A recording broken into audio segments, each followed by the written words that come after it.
of 3. Khaos Central, 3-man crew. Speaking on topics, making it do what it do. Here's Nzo and comment chat. Awesome conversation. We're spitting facts. We join together kind of like Voltron. 3 nights a week we'll be on. You too will be speaking our minds. Just the 3 of us, but we're one of a kind. Let's go. 7 p.m. Eastern Standard Time. The rule of 3, that's the name of the show. Me, Chris, and my man Nzo. Let's go. Peace.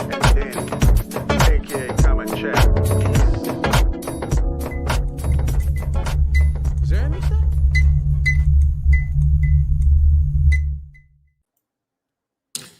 And you know, everything I did and the one thing I didn't do. Fuck. Darkness falls upon us. Oh, Jesus. Oh, well, you know, that shit Countdown happens. messed you up, man. I tried that countdown Monday and fucked everything up. Fucking countdown. What? Like Eddie Murphy would say, Did you run it all the way inside through? of my colon. Okay, all right. You guys Sit need down, to get Trey. your game on point, man. You see how smooth mine was on the OOC this week? Just Well, blew everything. What? It was smooth. We were all broken like in clock is shock. right twice a day, Nzo. Twice a day, a broken clock is right. I am far from a broken clock, my brother. And the sun shines on a dog's ass every now and again. I mean, there's all these terms. Hey, you know what? Honest to God. Okay, Danny, I'm going to come clean with Nzo. Okay, we've talked about this away from him. I know, but Nzo, the reason why we fuck up this much is so you look better. I mean, it's to help you. I am. You're like, oh, fuck no. Well, all right, guys. Here we go, guys. Rule 3, you know the rules, you know the way it goes. But before we get to it, let's get to everybody on the panel. Nzo, we'll start with you. Nzo, tell everybody about yourself. what's up, guys? You know the channel, Biggaford Entertainment. And I got this new little shots fired intro, so I can't wait to get started on that. So somebody please say something where I can make a video and use that shots fired video. That's Nice. pretty kind of impressive. Mm-hmm. I do think mine's fire though. I've got compliments on my DM. Damn, the rifleman. So Oh, really? Cool. Nah, you know, most of us were born like 30 years I before ain't that talking show about no came black on. and white, man. The way he's shooting that gun, you know that shit's fire. You know it's fire, Nzo. Don't lie. It's all right. Hey, I want that gun, man. I want that gun. It's about $500. I'm gonna get it. The rifle. That's a Winchester or Remington? I think it's a Winchester. They got I forgot the handle that he has, because if you the trigger guard, he got a specially made screw through there, so he can adjust it to shoot it regular or extend it out to do the rapid fire like he does. It's a 44 cal, right? Yeah, that is my dream gun. I believe so. Yeah. 44. cal. Yep. I like that show. That show was really good. So, Austinator, thank you very much. Austinator in the chat. Ostinator. Putting the links in, doing the modding, the modinator. All right, up next, let's talk to Danny. Danny, tell everybody about yourself. Oh, I'm Danny, aka Comic Chat. Mondays, my show is Chaotic Conversation. Saturdays we try to do whenever I'm not working, which is now has picked up tremendously. We do the Square One, which is a sports show, which is got some good topics I heard this week. Something very tragic happened not too far from where I. In fact, in my state, NFL player shot someone. Very condolences go out to the family of those victims. But that, and also Sunday, 8:30 p.m. Don't miss it. This was the best episode of the series so far, in my opinion. Those of you who haven't watched it, you need to go watch it. That's all I'm going to say.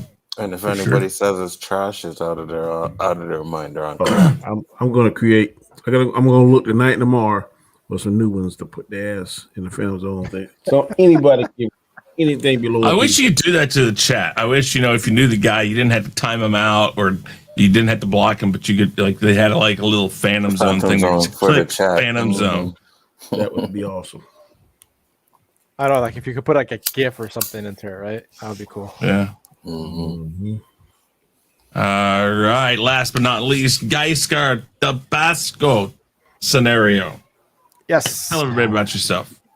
Well, I like long walks on the beach. Drink some pina coladas. You know. Ooh. You can catch me on Let's Danny talk Show. afterwards, man. Oh, wait. No. Shit, no. Sorry. Bad. Find me Chris on Danny trying to Show on make a Sundays. date. Seriously, like, no, bro. Dude, man. That's. Listen, I can't fly up It's okay, there. man. No, it's okay. Sunday on Danny's show for the Falcon Winter Soldier Roundtable, which, like we all said, if you haven't seen the episode, catch that episode because it is fire. Mondays, Chaotic Conversation at 9. Tuesday, 9 p.m., the Chaos List. Wednesday, 7 p.m., Rule of 3. Well, 9 p.m. actually now, but 10 p.m. on the OOC. And on my channel, you can catch gaming clips. I dropped the first review on the Bad Batch, and I'm planning on bringing out some more reviews in the upcoming week. So, yep.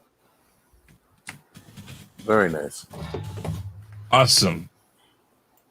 All right. So let's do this. Let's get the wheel up. If I can remember how to do all this. Here we go. I actually think I have everything ready today.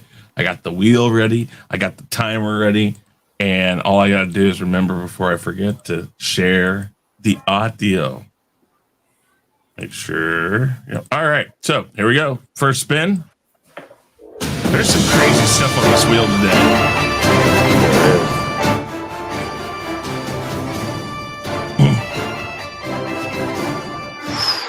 And we're going to pull it right from the beginning. Does not choosing to look for racial injustice make you part of the problem? Oh, boy. So fire questioner. It is. The hell that's It that shit. is. This is Ultra C shit. Yeah. But hey, you know what? If we're doing that on here and then you jump right over to the OOC, dude, that's like 3-4 hours of pure entertainment, man. I do this shit for relaxation, not for no damn stimulating fucking controversial talk. Sometimes in life, Danny. Sometimes in life. So I guess Danny wants to go first. Who wants to go first? I'll take it. That was my question. So here we go. 3 minutes is on the board. Gaiskar. Damn you, Gaiskar. Your time starts now. Now, as I reflected on this question, I realized that this is not a question to really put on this show because it makes Danny very uncomfortable. As you see below me, he quickly goes to his phone where he can tone out the seriousness of this question. Go even deeper. No, but seriously, it's something that I kind of relate to because a lot of times, like, I tone off of the news because everything the news has is negative, and if we're looking for bad news, it's easy to come by. If you're looking for anything of hate, it's easily searchable like that. There's less and less things spoken about good things that's going on in the world, you know, like today, for example, you know, we lost DMX, right? Rest in peace, DMX. Absolutely. You know, and people are just, you know, passing away left and right. But then again, it's part of life. I know it's frustrating because we're seeing all this death around us, especially in the times we're living in right now, that we're not even shown any type of good news. You put on the news, it's this and that, vaccine, this and that, you know. Where's the good news, right? And you really have to go looking for that good news. So I'm like, you know what? I don't bother looking for it. I try to stay away from the news feeds as of late because in my line of work, it's stressful as well, and just putting on more stress onto it. You know, we all have our limits. We all have, we get to a point where we just need to disconnect and recharge our batteries. And I think of it more in that way than it being really a problem. I know the problems are out there, but I can only change myself. I can't change other people. I can preach it. I can show them the path, but they have to walk that path. So something that I try to bestow in my kids is always to be fair. Don't judge people by their appearance. And like I said many times on the OOC, I don't see color, I see people. And just wish people could see it that way as well, and the world would be such a better place, in my opinion. But yeah, I just sometimes choose to just not look for it, not even expose myself to it, because all it does is just throws that gasoline in the fire, which at times needs to happen in order for things to get moving. But we're all human and we all need to step back and recharge sometimes. So I don't think it's part of a problem. I think it's sometimes a necessity in order to step back and look at the greater picture than what's presented to you. Very good. I'll go next. All right. 3 minutes. Go right ahead. All right. So, yeah, Gaiskar's answer was good, except he kind of beat it around the bush, didn't really answer the question. And it was his own question. Now, the question is, does not choosing to look for racial justice make you a part of it? No, not looking for it, because when you're looking for it, you will find it.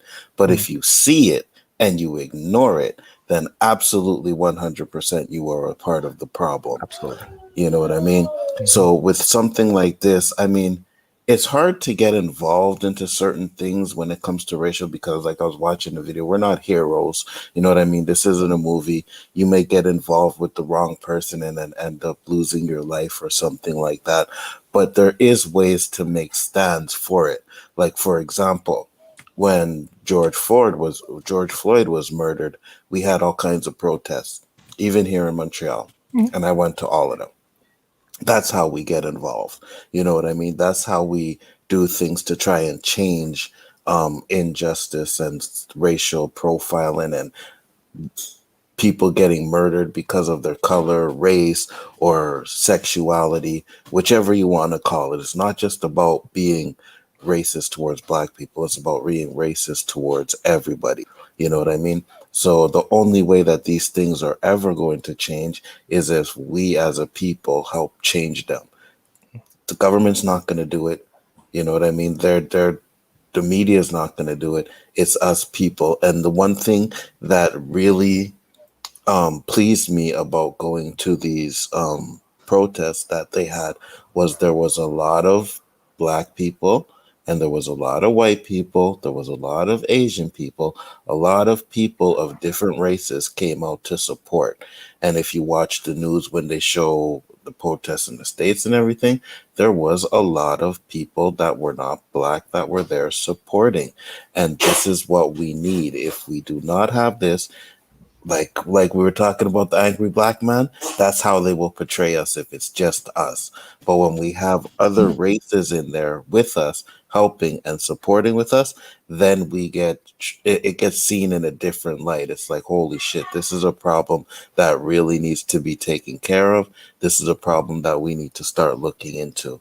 So me personally, like I said earlier, I don't think looking for it makes you a problem of it, but ignoring it makes you a problem, because you can go and look for it anywhere. You can see it anywhere. Sometimes you may see it and it's not even the case. You know what I mean? But if you see it and you ignore it, that's the biggest problem. And that's the thing that we as a people have to change. Well said, buddy. Well said. Absolutely. Thank you. All right, Danny. Your 3 minutes is now. Take it away. I agree with Nzo said. Definitely not looking for it. That's kind of like going out looking for trouble. Don't look for trouble, but if trouble comes to your door, then you got to be man enough or woman enough to handle it. So if racial injustice comes to your door, or to your neck of the woods, or to your family, or to whatever category or group that you're in or involved in, then you got to be man enough to take a stand. But also, you got to be smart when you make that stand, because sometimes people, for whatever reason, don't like the verdict or don't like the decision or don't like the outcome. Then I don't understand how they go out and do this looting or start hurting other people or doing other stuff that's illegal, because the only thing they're doing in my mind is compounding the problem.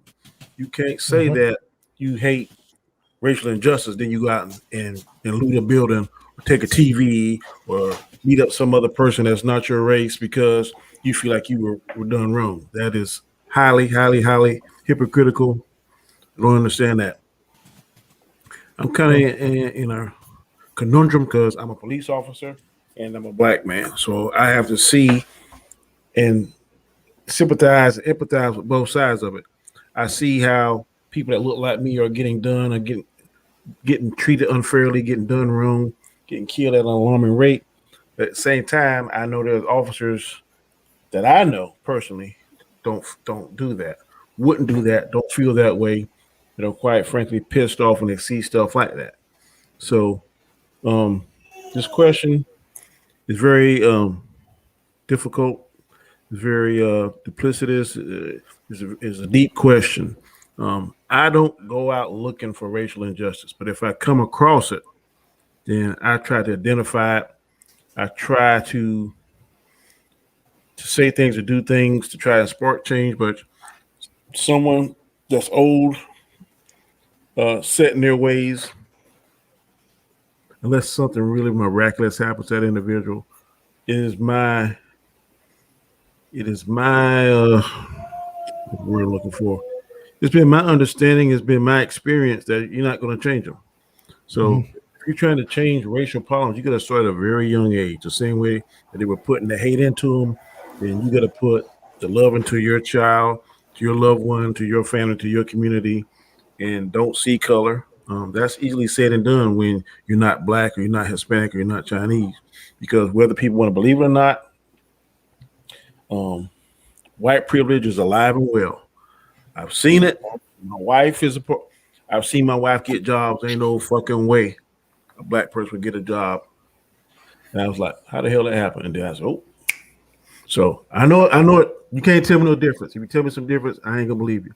But not looking for it does not make you a part of the problem. Not handling it when it comes to you on your doorstep does make it a part of the problem. Absolutely. Good points. All right. What Nzo said is absolutely true, especially in these days and age, and probably more so right now. If you go out looking for it, you might not like what you find. I mean, to be honest, there's bad people on all sides of this.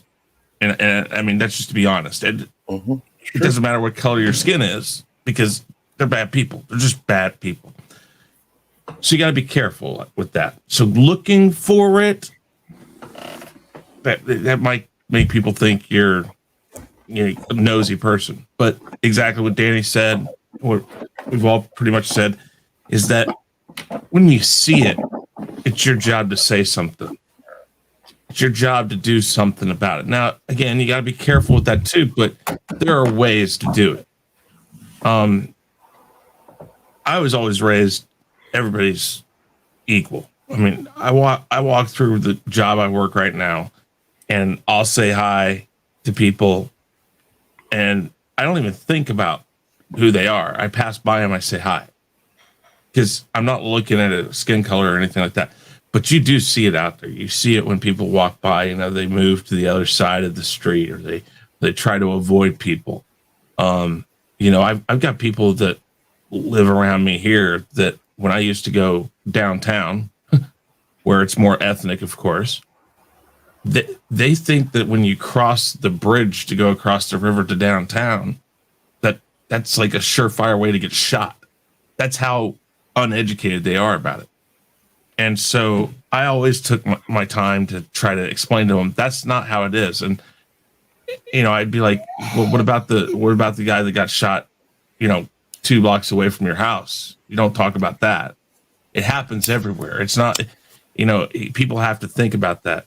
It doesn't matter where you're from, where you live, racial injustice is there. You don't so much have to look for it, but you have to think of ways to try to make it not happen. And I think what Nzo said was really poignant. When these protests started happening, when you see people on the front lines of that are all different races, all different skin colors, that's a good way to start, because people can see, hey, we're joining together because we all saw that there was an issue with the George Floyd murder. And I guess it's things like that. When you have a chance, when opportunity is there, you take it by both hands and you make the most of that situation. You do what you can with it, because that's how you show people that you really want to make things better. So 3 minutes on this. I mean, I think we're all in agreement. But I have something to add though to what Danny said about white privilege. There's jobs I didn't get here, Danny, being white, because of what my name is, because my name is not French Canadian or even English.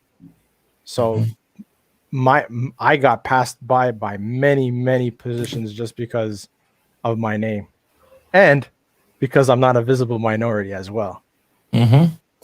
Right? Because when I went to apply for this to be a bus driver, I didn't get the job because I was white, because they were hiring at that time because they had to fill up a visible minority quota. So when they saw my name, they called me up for the interview, and when they saw me, their expression on their face was, "Oh my God, this guy is white," you know. So, and I didn't get the job because of that. I think so. There's different type. I understand what you're saying, but it's not always that. There's always other things. Okay. I hear what you're saying, Gaiskar, and man, I know you're short time, man, but I love you like a brother. But thank you, brother. I appreciate that. You know that. This skin, bro. If you could just wear it. For 2 days. I understand that. I'm not arguing that at all. You'd be itching to take this shit off. So hell no. I'm ready to get back to. And I'm not saying that because I'm not saying it's your fault. It ain't nobody on this panel's fault. But it is a whole different planet. World. Yes. It is. No, not world. I can only planet. I can only imagine, and that's all I can do. I can never understand that. And white guys get mad about affirmative action, but let's picture this way: black people on a football team, and we only get one down to get a touchdown. White people get all 4 downs, and if they get the 4 downs, they'll get another set of downs. But most of the time, we go one time to make it big. One shot. If we blew that shot, it'd be another whole damn game before we get it. And it's not anybody's fault. That's just the way it is. Yeah, completely. I think I was just telling you my reality. Yeah, I understand. I'm not arguing what you're saying. You're absolutely right, but I'm just saying that black people, like, you know, it's just I can't compare it, but I'm just saying that it also happens. Yeah, on a rare occasion, very rare occasion, but the shit still happens. I've heard y'all talk about how the French are like held in a higher standard over there than. Yeah, absolutely. It's crazy. Bro. It's crazy. Absolutely, the standards, the way the French are here, it's like, you know, it's double racism, because they're racist because you don't speak French, and they're racist because of the color of your skin or something like that. It's crazy. But not only that, like, because of all the craziness they're doing, they're just digging their own grave. They are. All I was going to say on this is racial injustice isn't just about a skin color. Now, are certain skin colors more prone to it? Absolutely. I understand that. But racial injustice is exactly that. And I think sometimes, and I'm not saying anybody on this panel, I'm not saying anybody that watches this, I think sometimes people are blind to that. Now, again, when we're talking about percentages, yeah, it's a lot less. Like for me, okay, of all the people on this panel, I am the least affected by it. I don't live in a place where the French require you to, you know, where most people speak French, and where you have to, you know, there's these certain standards that are in place. I don't live there where you are, Gaiskar. If I did, maybe I'd have the same issues. I don't have those issues. I know that. I have never acted like I have ever had an issue with those things. Because you know what the most hurting thing about racial, for my one, is when you think the white guy is cool and gut your back, and then you hear a conversation he didn't want you to hear, and the truth comes out. That is what hurts. I'd rather have the person that just tell me from Jump Street, man, fuck you, N, because I know exactly where he coming from. Let me Cool man and infiltrate and cut your trust. Then you find something. Alcohol. I love being around people when they drink, because I can tell how they really are. Ooh. Yeah. Let me tell you what happened in a meeting. Okay.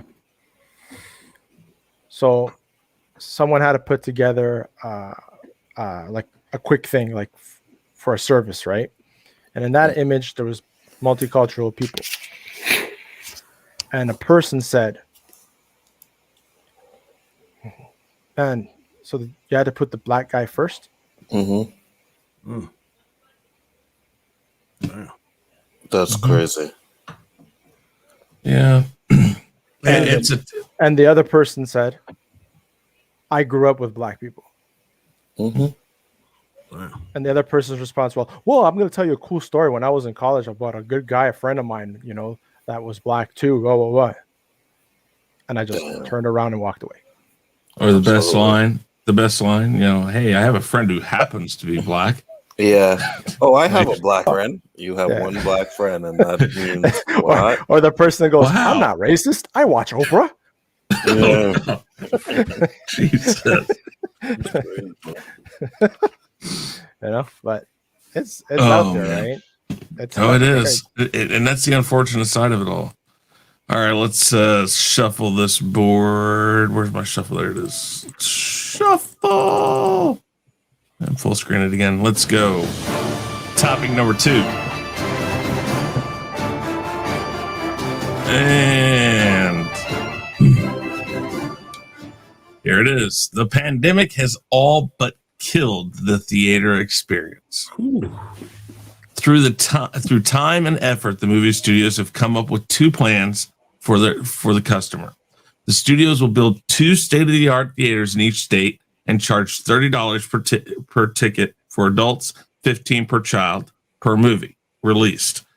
The other option is $300 a year and get to stream all releases in your home. Which package do you purchase? In this scenario, bootlegging is not an option. Motherfucker. Yeah. Let's go see how much you really love. That is the Nzo clause. Yes, it is. From now on, if any movie things come up and you want to say it's not bootlegging is not an option, just put and the Nzo clause is not an option.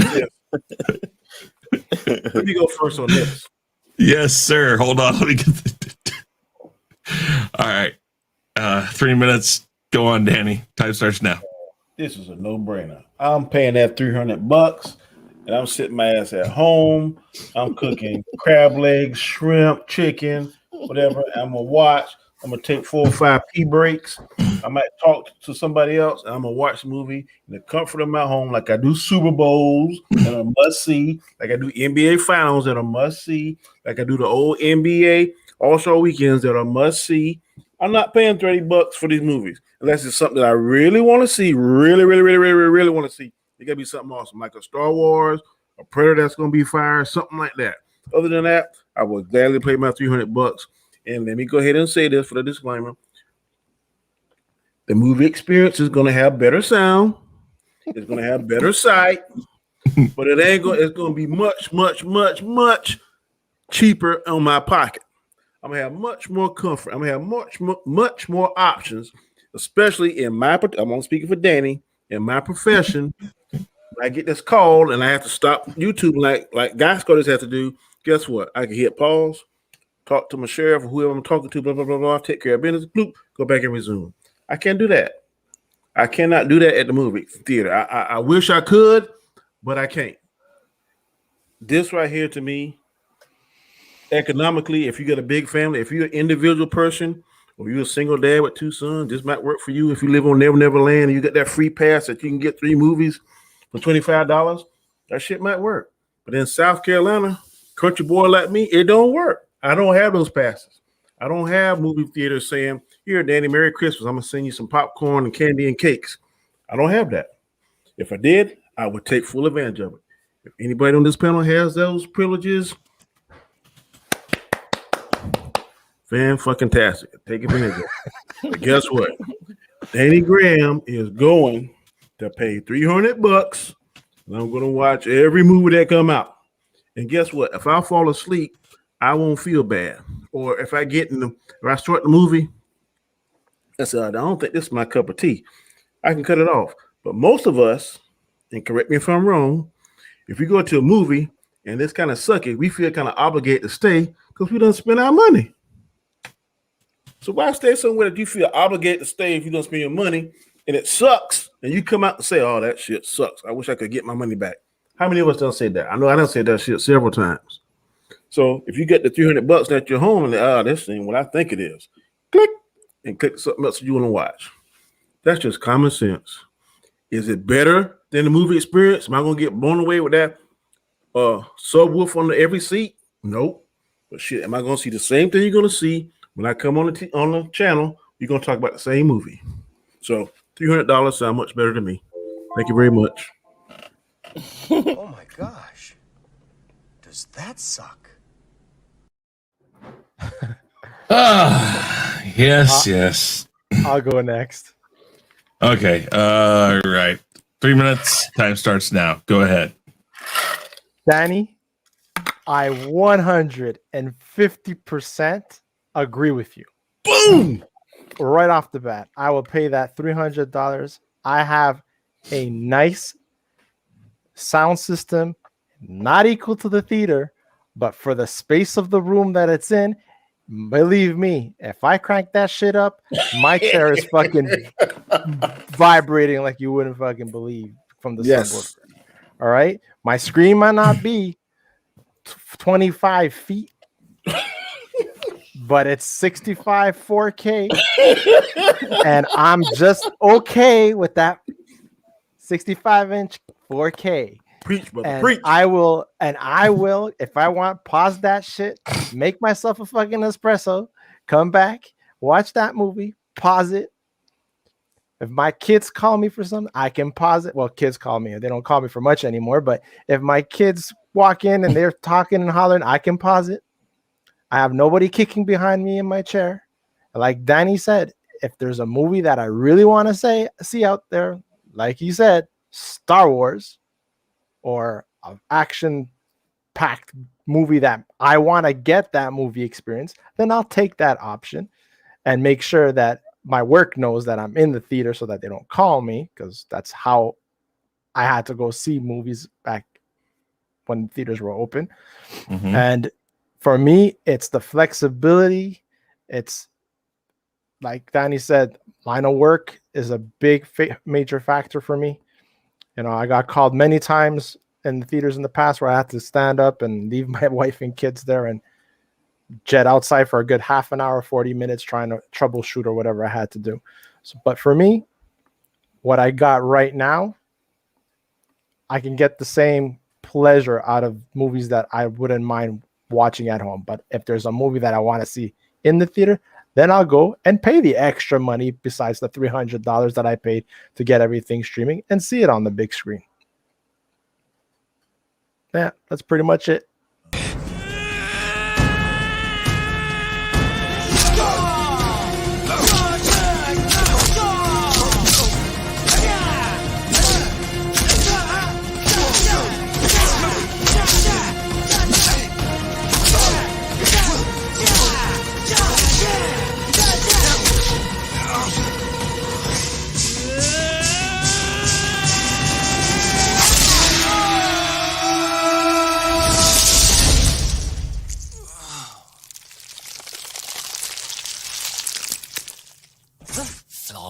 Victory.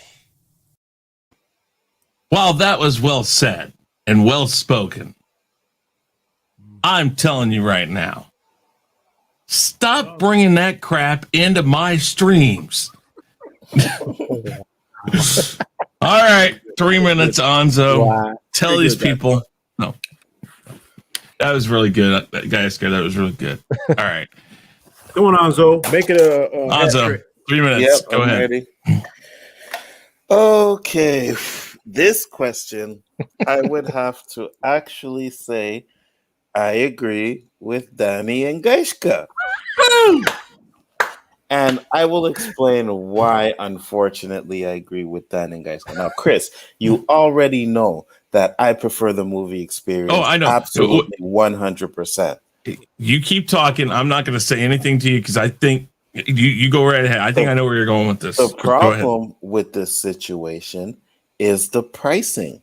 Because yes, I'm going to spend $30 to get in, but it's not just going to be me. So that's going to be $60. Then I'm going to get in there and I'm also going to have to buy popcorn and drinks and stuff like that. And I'm going to end up spending $100 watching these movies. And as I said many times, I'll only go see certain movies at a time, right? So it's better for me to watch the movies that I actually not sure about, want to see at home, and then when a special occasion comes up, like a Star Wars movie or a Marvel movie or a DC movie, I will definitely go. That's not a problem. But to sit there and have to do that for every movie that I want to see, and then I go see, like, let's say, I don't know, James Bond movie, the new James Bond movie that's coming out. I want to see it. I do. But if I have the opportunity to watch it on the comfort of my own home, that's probably a movie that I will watch at home. Because if I go to see that movie and it's trash, I just wasted $100 to go see this piece of shit movie. Yes. And then you're going to do that, I've seen when the theaters were open, I seen 22 movies in the theater. Now, 22, times that by 30, then times that by another 25 or whatever for popcorn and drinks, and that would basically be how much money I'd be spending to go see these movies. So, no, when it comes to this situation, $660. how much?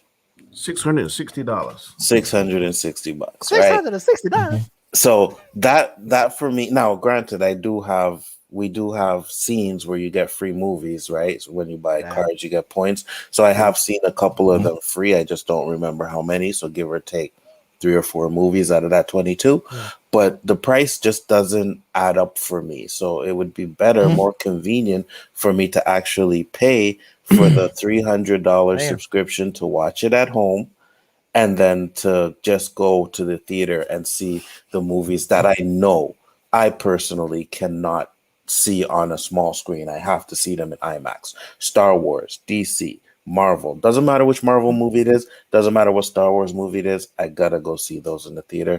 So my first option would be to do the $300 one. Very good. All right. Can I add one more thing to yours, Nzo? Yes.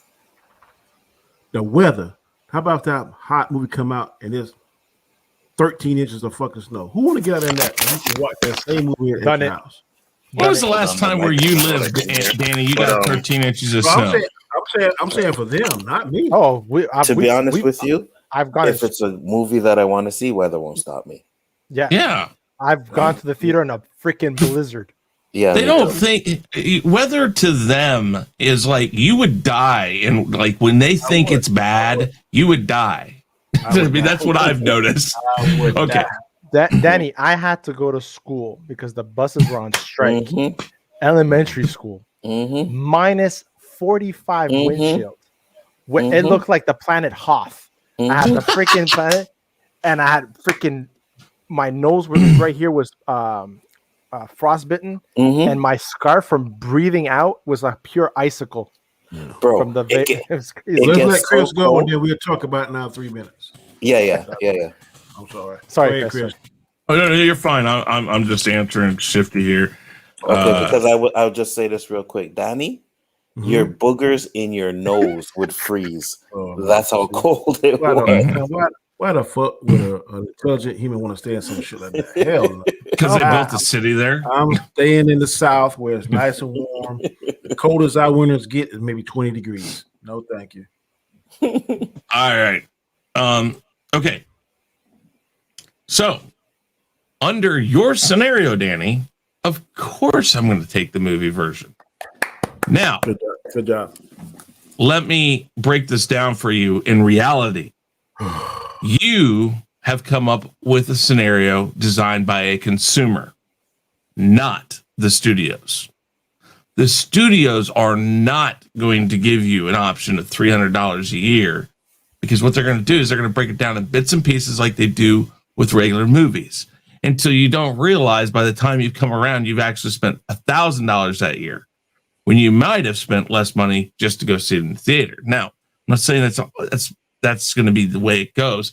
Truth be told, what it's going to come down to is it's going to make no difference, because what they're going to do is find a way. If the streaming at home works, if it takes off, they're going to find a way to make the exact same money that they got from the theater at home. That's just the long and short of it. But under this scenario, of course, $300 a year.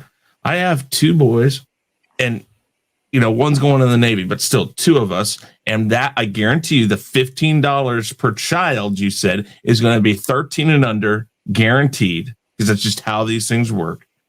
After 13, you're no longer a child in the eyes of any business. So that's right there. That's $60 guaranteed.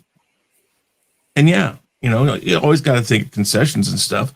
That's why I have the movie pass thing that I have.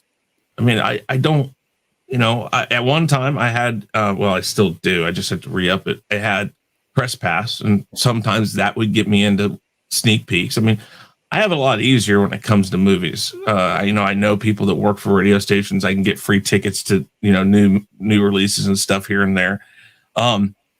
Maybe that's why I'm so gung-ho movie theaters. But at $300, if it's, tit for tat, if it's all even, this is the deal, this is it, definitely $300 at home. I'll just get my damn speakers out. I get all my freaking, 60 speakers or so. I'll set it up. I'll design an area that it works perfectly for sound. I'll put my damn projector up. It'll go up on the wall. I'll get a nice concrete sealer paint, make a nice smooth wall, and boom, there you go. I'll do it. And that's how I would do it. But that's under this perfect scenario that you've created, Danny. And I mean, it's a great idea. It sounds good. But I don't think that the studios would actually give us that good of an option. I really don't think they would. And of course, you said 2 per state. Who's to say in this state that they're going to put one close to me? There's 2 cities in this state. There's St. Louis and there's Kansas City. Chances are there's going to be one in each. But where are they going to put it? Chances are they're going to put it out south.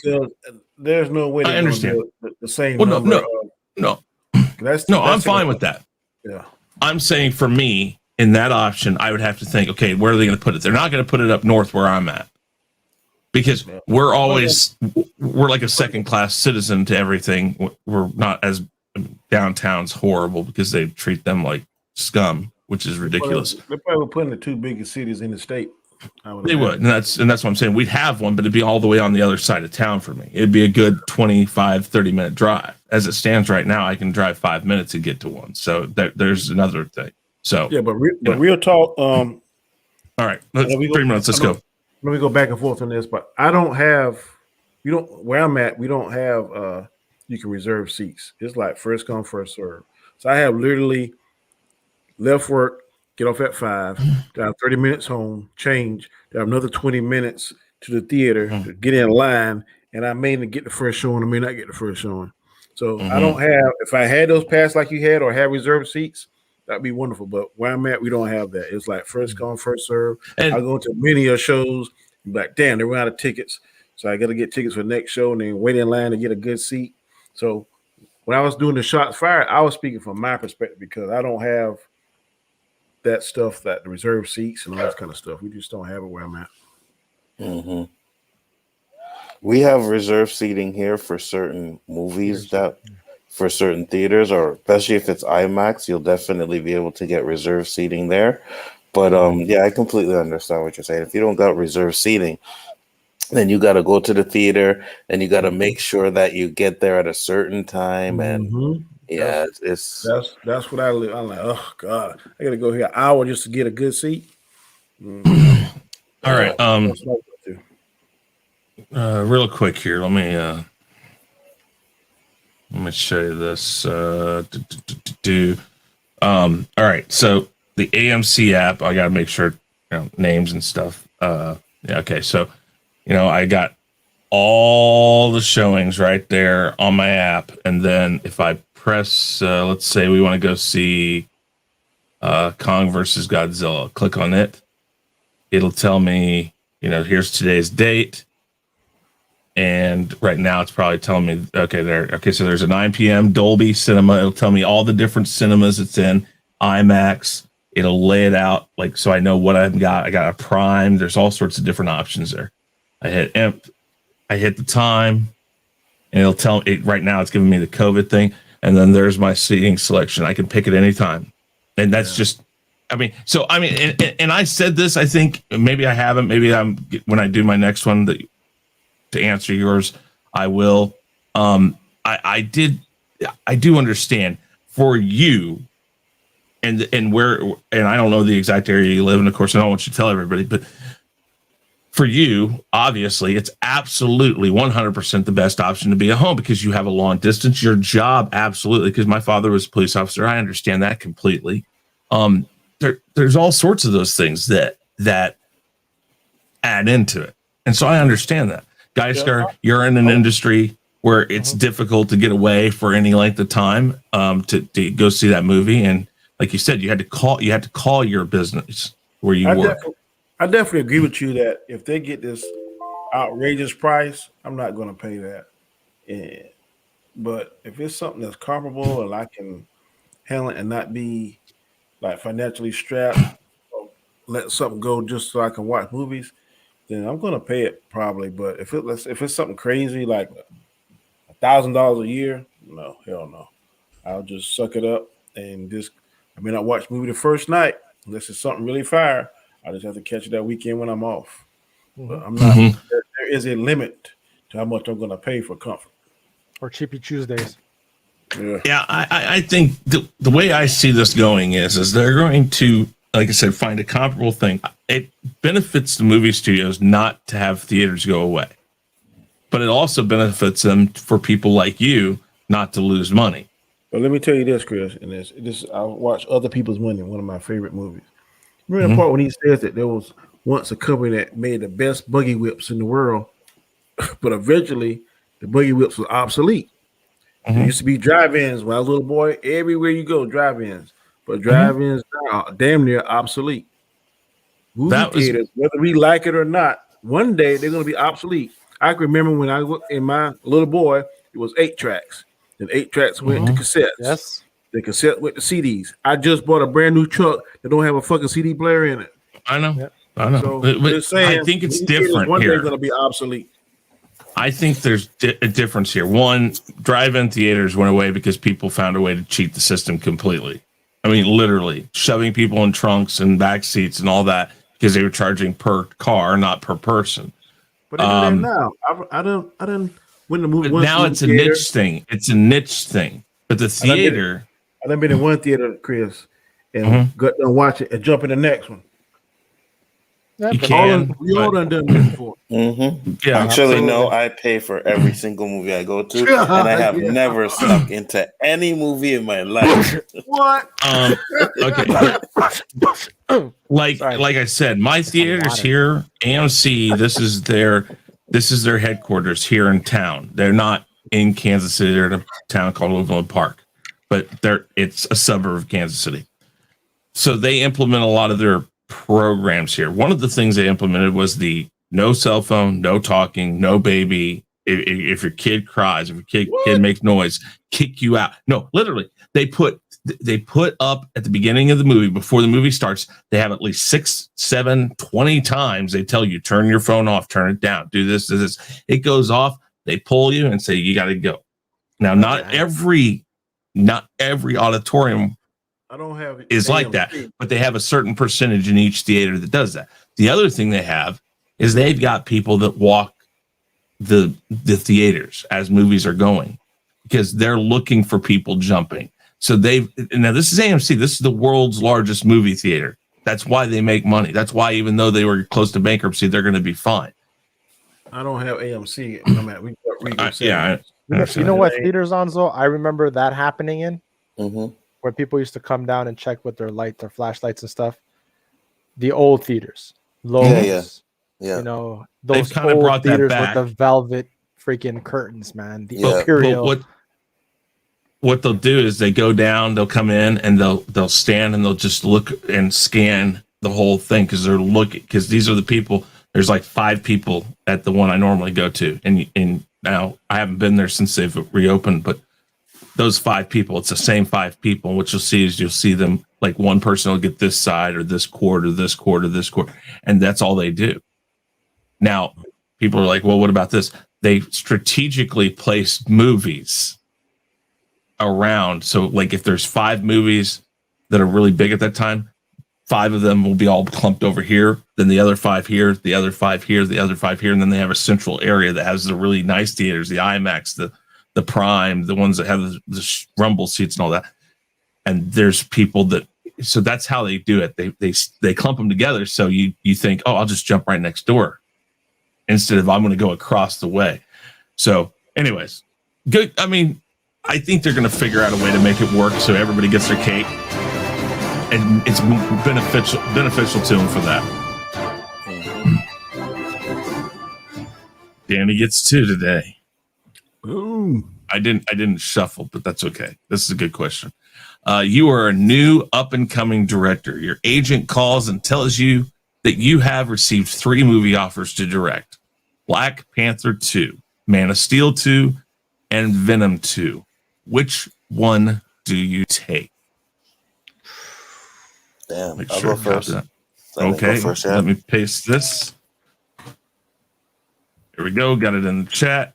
And we're going to bring up that. Time starts now. All right, so this is a good question. You got 3 movies. Which one do you want to make? First, I will say I will stay away from that Venom 2 piece of shit, because the first Venom was absolutely trash, and then what they might want me to do, what they might want me to do with it, I definitely do not want to be a part of that. We want to get some real Venom, the Spider-Man Venom. You know what I mean? So take Venom 2 off the board. Man of Steel 2, Henry Cavill, I would definitely be interested in that, but I am a black man, and as a black man, I have to go with Black Panther 2. Wakanda forever. Let me add to this, Anzo, that when you get this movie, you got free reign to do whatever you want to do. Yeah. I should add that in there.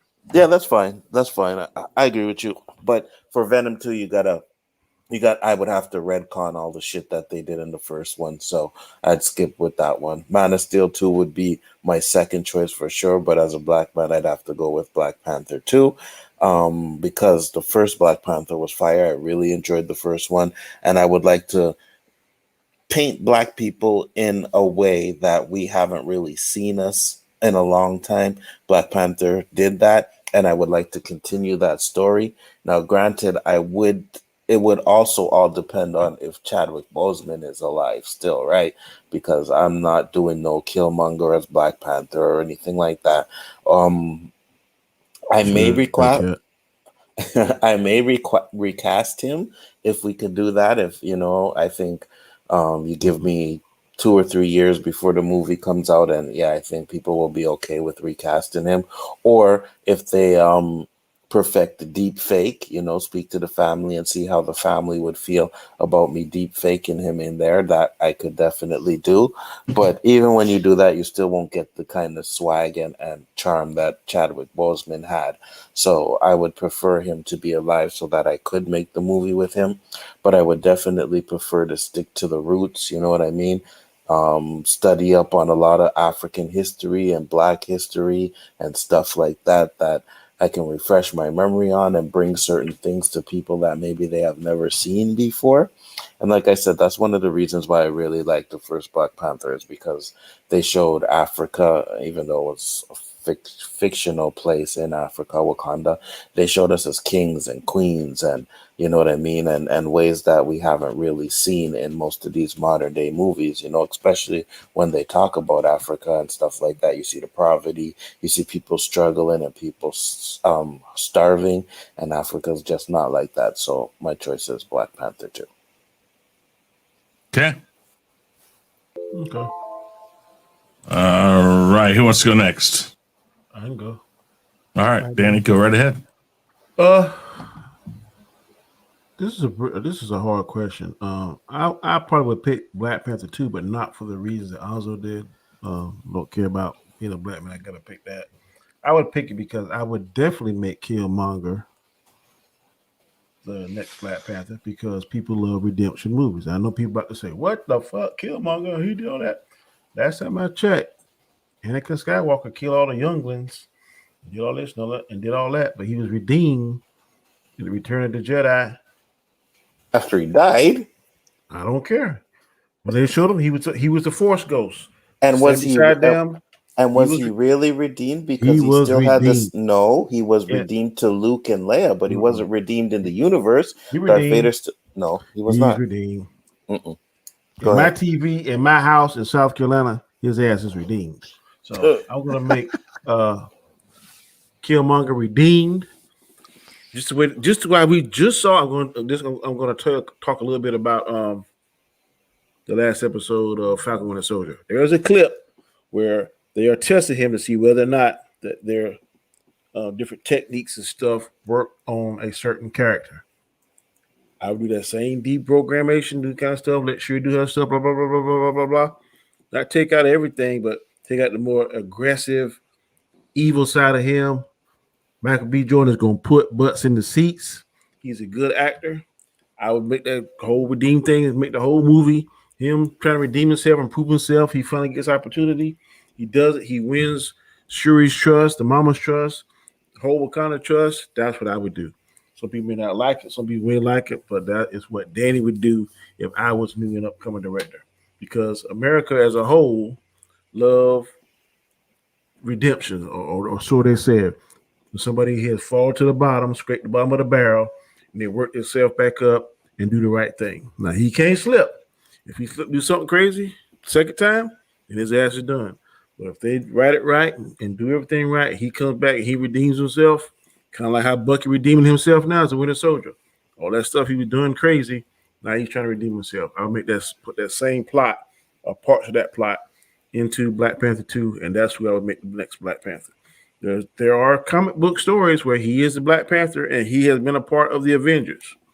So, Kevin Feige picks and chooses and cherry picks parts of comic book lore and cartoon lore and cherry picks and put stuff in. So I would take a page out of Mr. Feige's book and I would cherry pick some stuff, put it in my movie, put it in my script, and that's what I would come out with. Killmonger, the next Black Panther. Wakanda forever. It is not going to be him. It's going to be my uncle, Mibe. 3 minutes, Gaiskar. Mobaku. I was going to say, I would prefer Mobaku. Yeah. Because he's dead, right? Anyways, go ahead. Continue. All right, 3 minutes. Time starts now. You know what? I would actually take Venom 2.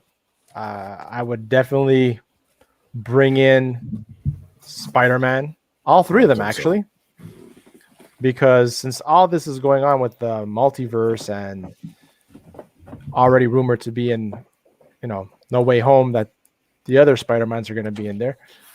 I have a feeling that would be a cool showdown to have Venom, Carnage, fight it out with the 3 Spideys. And bring some, comic book tender to that fucking movie that it's lacking. Big time. So, maybe one of the Spideys gets pissed off and the symbiote goes to one of those Spider-Man. And then we get the Venom with the white spider on it, which we all wanted to see and didn't get. I would probably do that. Or bring in the whole Sinister Six. Right, because that's where it's rumored to be happening, and I would even bring in Morbius. Let's just have a whole type of end game in the Spider-Verse type thing, and have a couple of Spider-Mans die in the process. That's what I would probably do. Get it nice and dark. Spider-Man bloody fighting with Venom and Carnage. Good old Todd McFarlane type. graphics where the mask, the lips are bloody, the mask is half showing his face, gashes in his belly.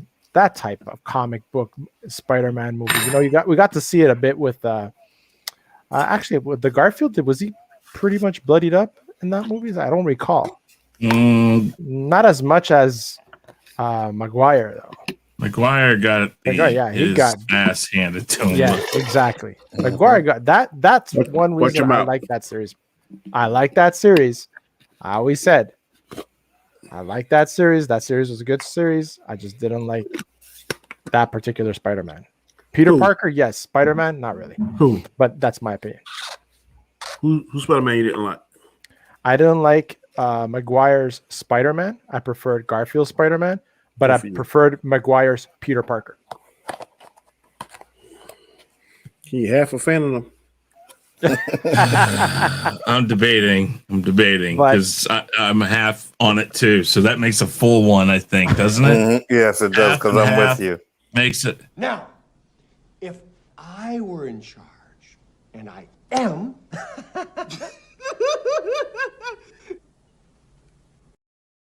He'd be gone. Oh, he is. What is that? Scrooged? Yeah. I'll give you 20 seconds left. Go ahead. You muted yourself.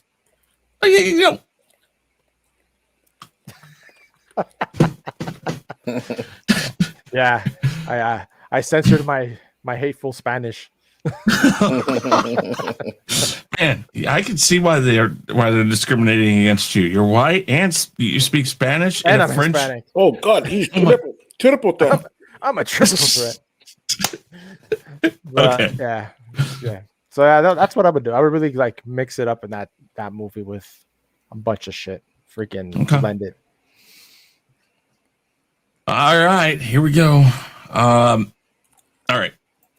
Not going to do Black Panther 2 because I am of the mind that a black man needs to be directing that. That needs to have more black people behind the camera working on it, because there is a lot of traditions in that. So I don't want to be somebody to come in and, try to act like I know what I'm talking about with that. So I don't think I would do a good job with that. Venom 2, while very tempting, I'm not going to pick that. I'm going to pick the tried and true Man of Steel 2, because I ain't even surprised.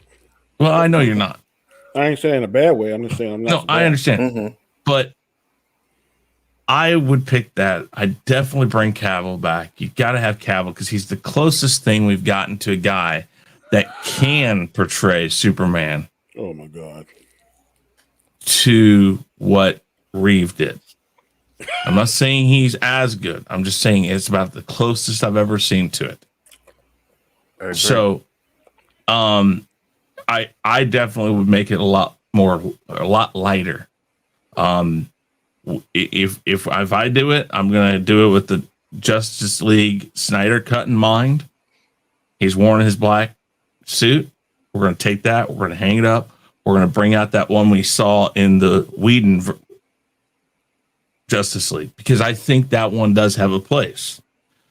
I think it was brighter. I think that attitude was more like him. I don't want to go as campy as the original Superman movies were, but I do want to bring back that kind of hint of campiness. And as horrible as the opening scene was to Justice League, that's kind of what you saw in there with those the snippets of Superman in there. I would probably, and I saw somebody, I think it was, who said Brainiac? I'd love to bring Brainiac into that. I believe it was Shifty, wasn't it? No, it was Austinator, I think. Austinator, yeah. I would love to bring Brainiac on it. And the one recast I would do, and the one person I'm bringing back is I really want to bring back Lex Luthor, like the real one. And I want to find somebody out there. I don't know who right now I would pick, because there are some people who've done really well with it that I think could go into that movie. Okay, there. Damn, I go Lex right there. Gaiskar is on slate. currently if we can't find somebody. No, but I would definitely find something there. I would like to start heading towards like an Injustice League. You know, the stuff that they've hinted at a couple times now. But I would do mine fully in the mind that it falls within the DCEU Snyderverse stuff. Because I like, now that I've seen Justice League, I like the direction that's going. So, 3 minutes, and let me ask a question real quick. Danny, why'd you pick these 3 movies? 'Cause I know they were going to be sequels. Okay. Only reason. So What is one movie, if you were a director, one movie that you absolutely would be fighting to get, that you've heard is coming out in the next couple of years? All of you. Predator. Do we know that? Are they doing another Predator? I don't think so. I would think they would have to do one. How they ended it. True. I would do X-Men. If I had to, oh man, it would be a Star Wars movie, man. I'd have to get something Star Wars out there, man. Something that stays true to what George Lucas had for Star Wars, man. They gotta stop doing these damn Jedi, man. The Sith are much better characters. I would do for the next 2 or 3 movies. It would be heavy Sith. Well, that's why I'm hoping they bring out Old Republic, because during those times there was a lot of Sith, right? Mm-hmm. So that whole storyline, if they tap into that would be crazy. I'll give you exactly what you want, Danny. They have to stay true to the stories. And that idea what Chris had was excellent. They alternate.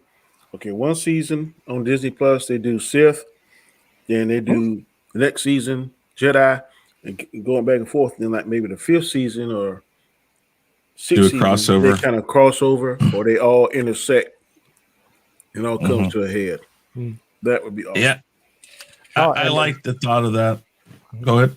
No, in Black Panther news, you know that Regé-Jean Page is casted to be in Black Panther. They just don't know. It's tight wraps to what role that he's gonna play.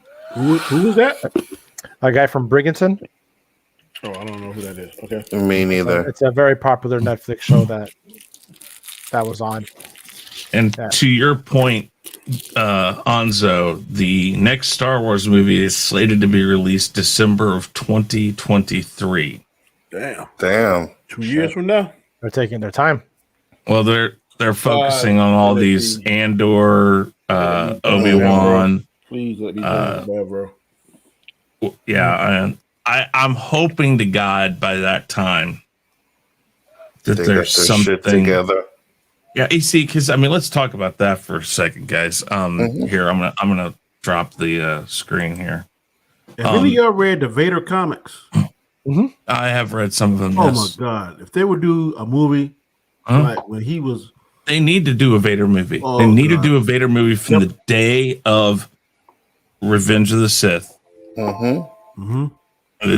got. I mean, really, they need to. Yeah, right there. Yep, they need to do that.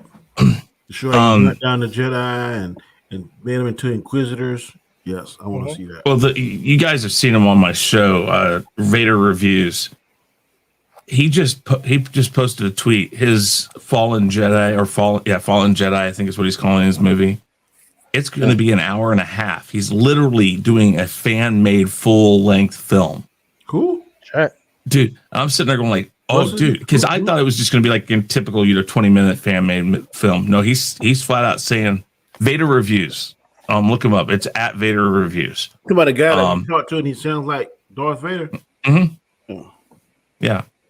And he on his videos, he dresses up in a full Vader outfit and uses the voice synth and stuff.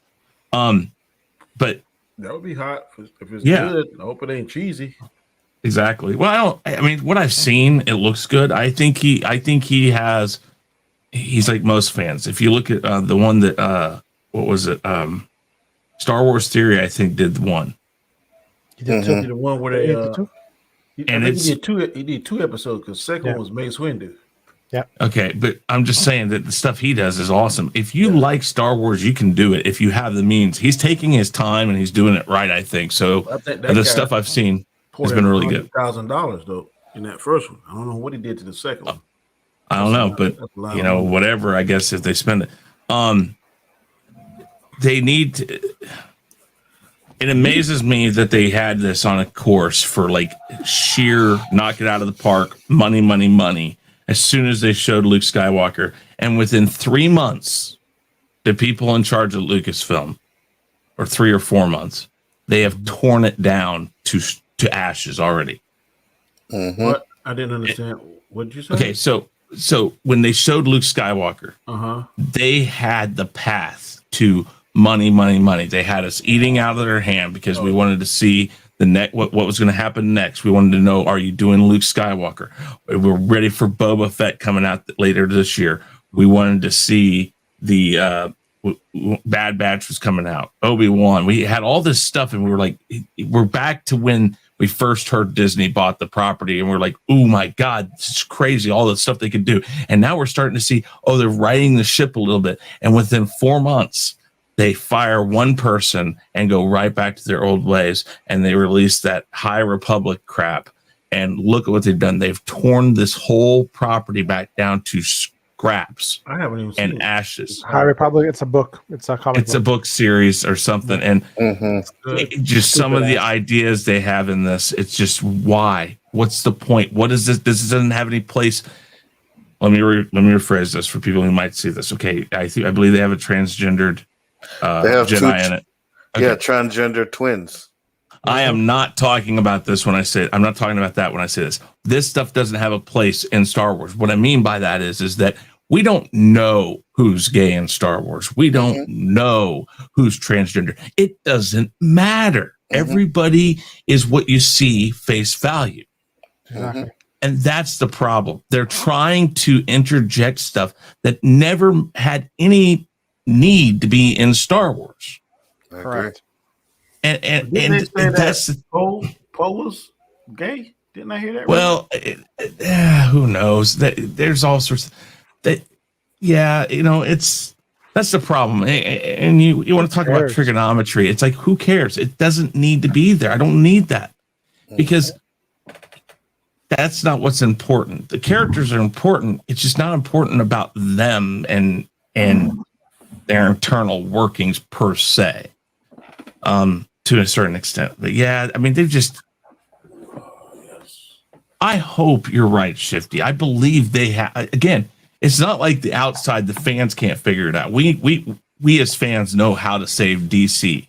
They need to start just getting their heads out of their asses. But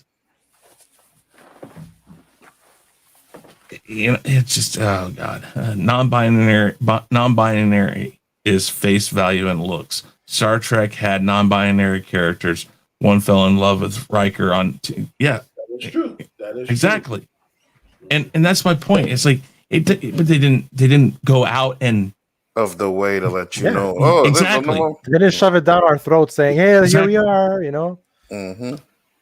Nobody. See, that's the thing. When they start interjecting this stuff and making it like headlines in Star Trek, it's like, why? Because Star Trek was always about everybody's equal. Everybody has equal stuff. If you want to have that new TV, you go get the new TV. Why? Because you can have it. It's a universe where everything's. What was that? Star Trek has superior writing. Well, it did. It doesn't TV now. show. I'm not talking about the movies. I'm talking about the TV shows. Well, the TV show's not now. From everything you ask anybody, that and Doctor Who. I'm talking about the Picard. I'm not talking about that. I'm talking about from Janeway on back. Yeah. Absolutely. Yes. But that's my point. It's like, but I was thinking today. I love Star Wars. Gene Roddenberry died. That's why They just announced the movie, didn't they? Well, superior writing compared to announced what? they were coming out with a movie.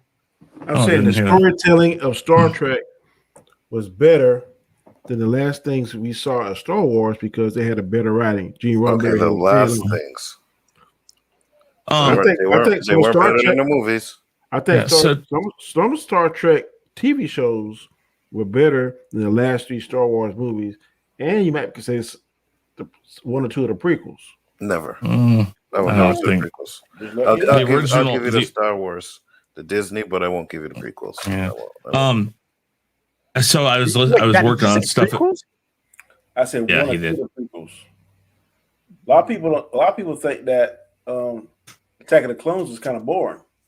I like Attack of the Clones. I like Attack of the That's Clones. one of my favorites. I'm not saying I do. I'm just saying. I hear you. I was working today by myself, so I turned on my phone and I went and I found a Star Wars movie YouTube channel. It had like 60 songs to play in the thing, and it was all the themes from the Star Wars movies. And I listened to that, and it got to the part. It got to the part where Yoda lifts the X-wing out of the water, and I listened to that music, and I said, that's the difference right there. I can still visualize that whole scene without even having it played, and I get that feeling still. It's like, oh my God, I love that scene. Even if I listen to the music for the new ones, there will not be one scene that music played that I feel. Well, except for one, the part where I think they use that same music again when Yoda and Luke are talking, or something very similar to that. But the thing is, I didn't think about that movie. I thought about Empire Strikes Back. Yeah. And that's the thing. It's like, I can't get past how that music puts you right back there without, you don't even have to be playing the damn movie and you remember it. They have lost that magic. They have got to find a way. And again, Filoni and Favreau, I think, can do that. Because, I mean, they've done, excuse me while I get my, they've, I think so. So, all right, guys. We're an hour and basically 20 minutes. I said an hour today and I lied. So yay me. So guys, thank you very much for being here. Everybody who was in the chat, I appreciate you guys very much. Thank you. And make sure you tune in. Is Robert on tonight? Yes. Yep. Okay. Robert Storms is live tonight. And we also have Randomness at its finest, so check that out too. But with that said, guys, we're officially out of here. Peace. Peace.